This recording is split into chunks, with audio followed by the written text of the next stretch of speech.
conditions dans lesquelles Socrate a été mis à mort, n'est-ce pas? Où on l'a obligé, après l'avoir accusé, hein, d'avoir en quelque sorte dévoyé les mœurs de la jeunesse athénienne, on l'a obligé à boire la ciguë, un poison. Hein?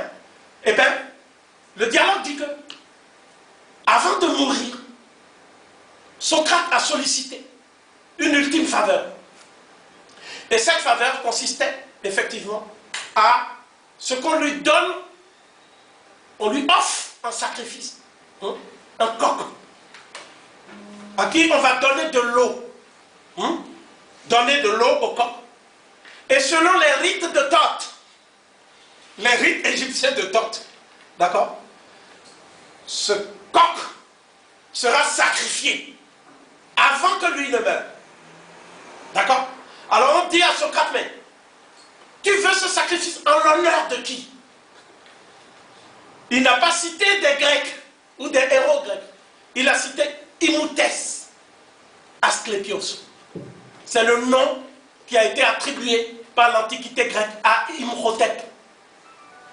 Donc voilà une preuve que les Grecs divinisaient des Égyptiens. Hein, puisque Asclépios, c'est le nom d'Imhotep. Il est devenu Escalope sous les Romains, les Latins. Escalope. Hein, Esculape. Mais son vrai nom, c'est Imhotep. Donc c'est le premier savant polyvalent dans l'histoire universelle qui, sous le roi Djéser, nous sommes donc sous la 3e dynastie égyptienne, n'est-ce pas, a construit en tant qu'architecte, concepteur, hein, la première pyramide, n'est-ce pas, la pyramide à degrés, hein, de Saqqara. Donc, ça veut dire que l'Antiquité grecque n'avait pas oublié, jusqu'à cette date tardive, hein, les connaissances, hein, qui résultaient, hein, de l'apport des Africains. Hein, puisque Imhotep, ce n'était pas un être imaginaire, c'était un être vivant. Et effectivement, les Grecs avaient coutume de diviniser des savants et des sages égyptiens. Et ceci va durer jusqu'à la basse époque. Je passe, Platon lui-même. Si vous prenez les dialogues de Platon, la proportion des références à l'Égypte est massive. Platon a séjourné en Égypte, où il a étudié pendant 12 ans. D'accord? Nous avons le nom de ceux qui l'ont formé. Mais les Occidentaux ne mettent jamais les savants nègres, hein, dont Platon était le disciple. Ils mettent toujours prêtre, mais non. Prêtre, c'est pas. Prêtre, c'est quelqu'un qui prie tout le temps en regardant le ciel. Non. Quelqu'un qui fait des mathématiques, de l'astronomie. On doit l'appeler savant. C'est des détenteurs de la science sacrée. D'accord? Donc ça veut dire que ces savants-là, hein, il y a l'un qui a formé Platon. Et d'ailleurs, le dialogue dont je parlais sur le Phédon, si vous regardez les arguments que Platon utilise pour démontrer la thèse de l'immortalité de l'âme humaine, hein, au nombre des arguments, il y a l'argument des contraires et il y a l'argument de la réminiscence. L'argument de la réminiscence suppose que l'homme qu'on voit en chair là a vécu comme une âme dans une vie antérieure, n'est-ce pas? Et que c'est la reproduction de cette vie antérieure que l'homme aujourd'hui perpétue, hein, à travers sa destinée, n'est-ce pas? Une théorie comparable a été reprise par Pythagore, cela va sans dire, hein? Nous appelons ça la métempsychose, n'est-ce pas? Mais la Grèce n'a jamais connu la doctrine de l'immortalité de l'âme. Jamais. C'est les Égyptiens et les Nubiens seuls qui connaissaient la doctrine de l'immortalité de l'âme. Et toute la tradition grecque le dit. Les Égyptiens sont les premiers hommes qui aient démontré l'idée selon laquelle l'âme humaine est immortelle. C'est encore une fois à Hérodote que nous devons cela. Protoi de kaitonde ton logon, aegyptioi eisi oi eiponte, os anthropou psuke athanatos esti. Donc, c'est dans Hérodote, hein, toujours l'auteur grec.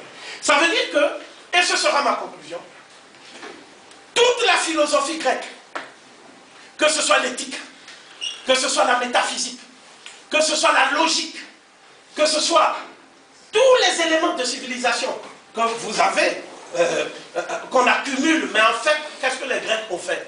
Les Grecs ont dénaturé ces connaissances, les ont transformées en un corpus d'idées qui leur permettait ensuite de dominer la nature, de dominer les autres hommes, hein, et d'acquérir une puissance qui leur permette de jouir de la vie. Voilà ce que les Grecs ont fait. Ça, c'est vrai. Ils ont transformé, dénaturé, brouillé ces connaissances, qui étaient à l'origine des connaissances qui n'étaient pas accessibles à tout le monde. C'était des connaissances, et c'est ça un des défauts de la civilisation égyptienne et des civilisations africaines. Vous voyez, on n'est pas en train d'encenser ces civilisations. C'est qu'elles étaient initiatiques et confinaient le savoir, hein, à l'usage d'un caste d'hommes qui avait subi des initiations préalables à l'exclusion du peuple. Vous voyez, c'est ça qui s'est passé. Par contre, les Grecs dont je vous ai parlé, qu'il s'agisse de Thalès, Anaximandre, Anaxagore et tous ces auteurs, eux, quand ils sont rentrés maintenant, ils ont créé des écoles, hein, où ils ont proposé cette nouvelle doctrine, hein, en faisant des conférences pour transmettre le savoir dans le peuple.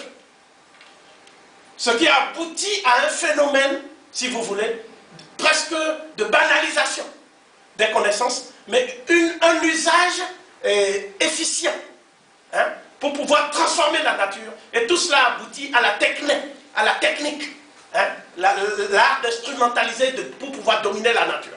Donc c'est ça qu'ils ont fait. Voyez. Mais on est loin de l'idée selon laquelle, par génération spontanée, ils auraient inventé toutes ces connaissances. C'est pour cela qu'on a utilisé l'expression de miracle grec, qui n'est pas due aux Grecs. Donc, vous ne trouverez pas sous la plume d'un auteur grec, de Thalès à Aristote, hein, l'idée qu'ils ont accompli un miracle grec.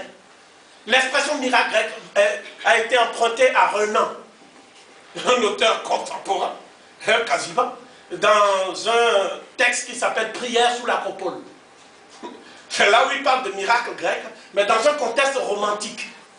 Mais l'érudition allemande a repris ça pour pouvoir dire que les Grecs ont tout inventé. Ils ont inventé la philosophie, ils ont inventé la politique, ils ont inventé le droit, ils ont inventé tout, même l'architecture protodorique, etc. Mais ceci a été fait, hein, en évacuant les témoignages des Grecs eux-mêmes. Les auteurs grecs, leurs témoignages ont été sciemment évacués. Et une des raisons pour lesquelles on combat les thèses de Cheikh Anta Diop, c'est que Cheikh Anta Diop a revisité les témoignages des auteurs grecs qui ont été dissimulés et cachés à l'érudition moderne. Vous voyez? Voilà pour la raison pour laquelle on considère l'auteur Cheikh Anta Diop comme un auteur peu fréquentable et on jette un discrédit sur ses travaux, bien souvent sans l'avoir même lu. Et je parle des Africains, je ne parle pas des Européens. Hein? Ceux qui actuellement forment les gens dans les universités à Kinshasa, un peu partout. Voilà, donc l'enjeu. Alors, dernier point, c'est sur ça que je vais finir. Il y a aussi une période au cours de laquelle, parce que ce que j'ai fait là, c'est un survol, une lecture panoramique et synthétique de plusieurs périodes de l'histoire européenne, et j'ai mis l'accent sur les sources qui ont été volontairement occultées aux profanes. J'en arrive à une période extrêmement intéressante, c'est la période qu'on a appelée l'école d'Alexandrie. Donc, il ne vous aura pas échappé qu'au cours de l'Antiquité tardive, c'est-à-dire l'émergence des spéculations théosophiques ou théologiques avec Plotin, etc., les Occidentaux, une dernière fois, après la conquête des Macédoniens, donc Alexandre de Macédoine va conquérir l'Égypte en moins 332, n'est-ce pas? Et après, ça va être les Romains. Donc, mais entre les deux, il y a une dynastie qu'on appelle ptolémaïque, les Ptolémées, notamment Ptolémée Philadelphe. Et eux, ils vont maintenant parachever l'œuvre de destruction et de pillage de la civilisation égyptienne. C'est dans ce contexte qu'il faut situer, je vous renvoie à la lecture de l'ouvrage de Luciano Canfora sur la véritable histoire de la bibliothèque d'Alexandrie, c'est le titre de l'ouvrage, n'est-ce pas? Parce que l'histoire dont on vous parle n'est pas naturellement la bonne, hein.